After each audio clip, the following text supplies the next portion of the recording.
So the Dallas Mavericks are in a very interesting situation in the offseason, in the 2020 NBA offseason, and we do not know what they will do at the quiet moment. There have been lots of reports that they're interested in Giannis in the 2021 free agency, but we're talking about the 2020 offseason today, and we're going to basically be talking about their offseason and their dream offseason to be able to get what they want and who they want. So now we will be discussing pretty much 5 big moves that they should make with the players that they should get in free agency, or with trades, or with a sign in free agency. So now let's hop into move number 1. Number 1 is for the Mavericks to sign Goran Dragic. So the Mavericks had an opportunity to sign Goran Dragic before last season started, which was in the 2019 free agency, but at the last minute they decided to opt out of that trade. And after seeing his impressive season with the Miami Heat with the 2019 and 2020 NBA season that just went through, you guys might as well have to agree that the Mavericks probably regretted that idea of opting out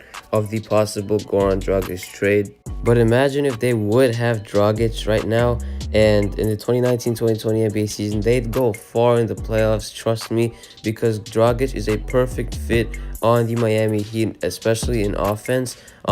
So because he would take out some pressure of Luka Doncic with his ball handling, and he would just take it on himself at times, just be that help type of guy, and be that type of maybe even a sixth man that can play really well, being a great shooter and great playmaker. I think that's what the Mavericks right now need. They need someone that can take off that ball pressure, ball handling pressure out of Luka Doncic's hands, and that is definitely what Goran Dragic does. And he's another Slovenian player as well as Doncic, so they have something in common right there. So obviously he can also space the floor, which I've already stated, but that's just really good for the Mavericks, and that would really boost up their offense and make them go far in the playoffs, because they already showed that they could go far without Dragic. But if they would be able to somehow sign Dragic, I think they have a legitimate chance at signing him. Then we'll be talking about the Mavericks' chances even more than we do right now with Luka and Porzingis. But especially if there's a Dragic right there with them, I think that'll be a really special moment for the Mavericks. And if they can keep him somehow long term, that will really be beneficial for the Mavericks. So that is player number 1 and offseason move number 1 for the Dallas Mavericks. Now let's hop into offseason move number 2. Number 2 would be sign Serge Ibaka. So you guys might already think about this, but the reason that the Mavericks have to sign Serge Ibaka would be for defensive purposes, and to have a front court with Porzingis and Serge Ibaka would be a great front court, a floor spacing front court on offense, and a great defensive front court on the other side of the court. The only question would be, would Serge Ibaka really leave the Toronto Raptors? And the answer in most reality is probably not. But he will be an unrestricted free agent, so we don't know what's going to happen. Especially, he might even want to leave the Raptors, because I don't think the Raptors have significantly high chances of competing for another championship right now with their current roster. So I think if he'd go to the Mavericks, I think that would really boost their chances, because the Mavericks have shown their potential and what they're going to do in the playoffs. And Luka Doncic is still developing, and he's getting better every year, so next year he's going to get even better. Porzingis might be back from his injury, and to have a player like Ibaka to help out on defense would really be a good idea. And he can also space the floor on offense, and that would just be really good on both sides of the court for the Dallas Mavericks. So now let's hop into offseason move number 3. So the next offseason move would be to sign Danilo Gallinari. So Gallinari is an offensive type of fit. He would be a good fit on offense, but not on defense. But I think the Mavericks are looking more on offense right now, because they want more floor spacers and more people that can help Luka make on the floor as a playmaker. And I think Gallinari really helps that out and helps him out and takes off some pressure from him, as well as just opening up and knocking down those 3 balls, posting up on players, and basically being that consistent scorer that he is. I mean, the offense would be really insane with Gallinari.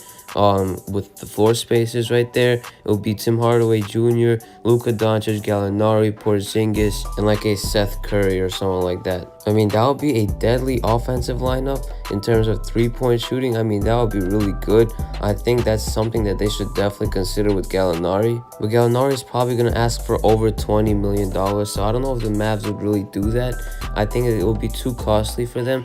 But if he can agree on like a $15 million deal with the Mavs in terms of playoff hopes, would be a really good idea for him to take that little pay cut, since he said he prefers winning over anything. So I think winning would be a really realistic option and realistic idea for the Dallas Mavericks if they would be able to sign Danilo Gallinari, and with his offensive strength. So I think they'd have to lock up someone else on defense. If they can sign someone else on defensive side, I mean, Porzingis is good and all, but his injuries are tough. So I think if they could sign someone like a Jeremy Grant, but also Jeremy Grant is asking for $16 million in free agency. So I think that's just too much for them, and I don't even think they'll have enough money for that. So speaking of Jeremy Grant, let's hop into offseason move number 4. So the fourth move for the Mavericks would be to sign Jeremy Grant. So signing Jeremy Grant is a good idea for them because he's good on offense, like a three-point type of shooter, and he can also be a great defensive player, which he is. And I think that's actually even better than a type of Danilo Gallinari fit for them. If they can get someone that can play good defense and good offense, that's just a win-win for them, and someone that's actually probably going to ask for less than Danilo Gallinari or someone else would. I think this is a really preferred option for them. I'm really high on Jeremy Grant in terms of fit for the Dallas Mavericks. So although there are rumors of him possibly staying in Denver, which would probably be that case, I don't think Denver would really give him up. So I think they would offer him what he wants because he's really a good fit on Denver. He's helped them out in this 2020 playoffs. So they had a great playoff run, and he was one of the pieces that helped them do so. Obviously, along with Jamal Murray and Nikola Jokic, Michael Porter Jr. So I think that he's probably going to stay on the Nuggets because they're a winning team. So I think they have a bright future with him. And if he does not, though, the Mavericks would definitely want to sign him, as well as any other team that is in the free agency class.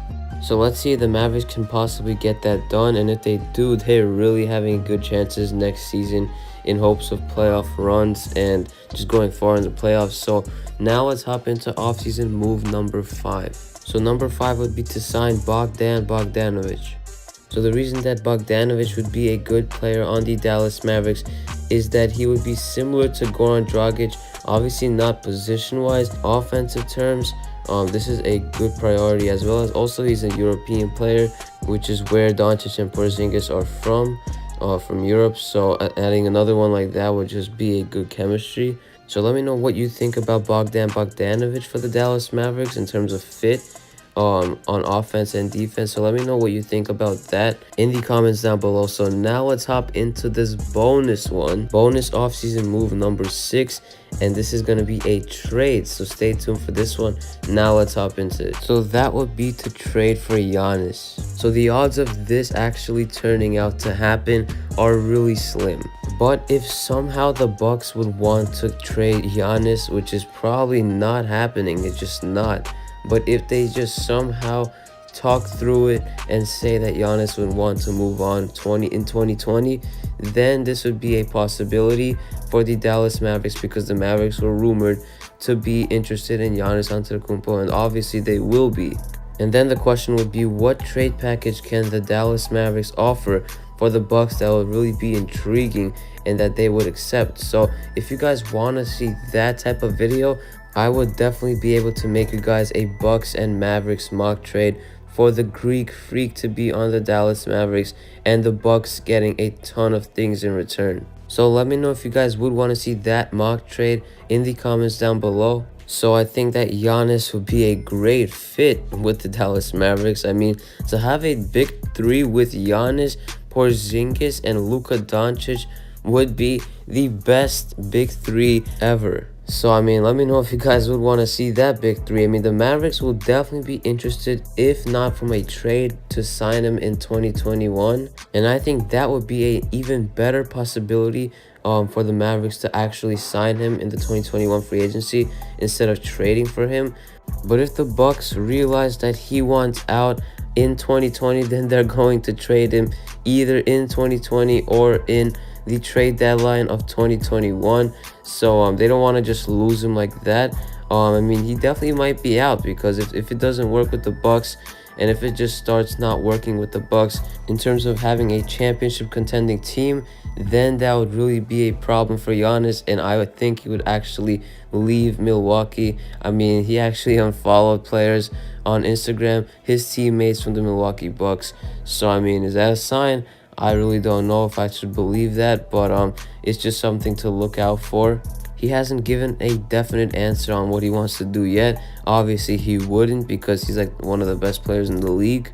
But if he would want out, the Mavericks would be a top team that would be able to sign him, because he said winning over anything is what he prefers, and the Mavericks could definitely accommodate that for Giannis. And he'd know that having a big three with Luka and Porzingis would be one of the best ever, if not the best ever. So yeah, so let me know if you guys want to see this type of mock trade video between the Bucks and the Mavericks in the comments down below. I hope you guys did enjoy this video. It was KYT here, and I'm out. Peace.